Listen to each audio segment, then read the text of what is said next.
Before Hobie and I reached the Goethe Canal, we had to cross Vänern, Sweden's largest lake. I hoped for low winds because, with an average depth of just 30 metres, any kind of turbulent conditions can turn a shallow lake into a very dangerous place. Gladly, for the first 2 days at least, we got lucky. I am so content right now.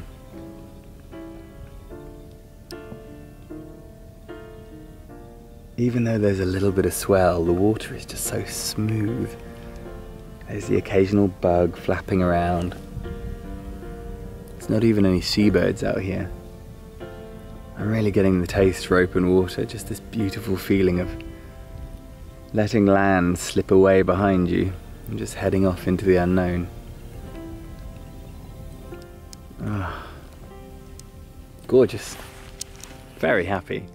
In addition to not really being able to tell where the water ended and the sky began, I was pleasantly surprised to discover that Vänern, just like the west coast, was peppered with its own islands. Navigating between them requires caution. Rocks lurk beneath the surface like sleeping monsters. Rudder up. Mirage drive out. Do not wake the sea creatures. Life is simple out here.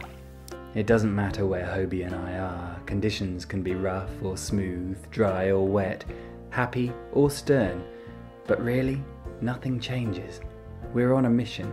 We keep moving and then we rest. We savour everything. The wind, the calm, the joy of discovering the perfect camp spot, that compulsory morning coffee.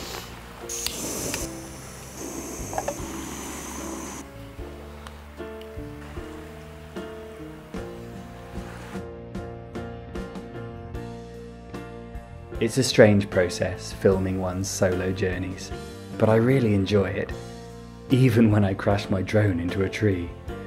But for all the far-off adventurous stares, it always feels much more natural to just pretend the camera is a person. Morning. This place is quite simply beautiful. I don't think I could ever get tired of being surrounded by islands. If I'm Tom Hanks, Hobie is my Wilson. I'm Robinson Crusoe in a pedal kayak. But sometimes I'm not alone. Pedalling along one morning, I heard a shout from the shore. There were people waving. Before I knew it, I had 3 new friends. Cecilia and Bengati showed me their property, including a reclaimed lighthouse, a drop-dead gorgeous bay, and a glorious creation, a sauna raft. We took a very short boat ride out to see it. You know, I like saunas, and hot tubs, and rafts, and barbecues, and this was a combination of all of the above. If my face wasn't showing happiness, little Emma's certainly was. I vowed to return in the near future, a promise that has been made several times already on this trip. I'm really beginning to fall for Scandinavia. I spent one night at Lecky Slot, a medieval castle, which will forever be in my memory for both the world's most friendly duck and the nature room, which is the only accommodation I've ever stayed in where bird song flutters from the building's structure. The next morning, the wind was up. My period of calm on Vänern was over. For the next 2 days I battled through constant waves, driving rain and generally soggy conditions, which made evening campfires as necessary as they were welcome.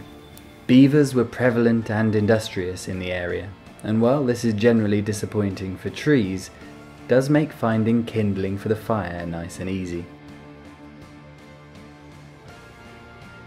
Just 2 miles from the channel which exited Vänern, I pulled over for a final night on the lake. After 48 hours of gloom, the sun finally dipped below the clouds for the final 2 minutes of the day, bathing our camp and my beloved sky tent in a warm, golden glow. Tomorrow, I'd be on the canal.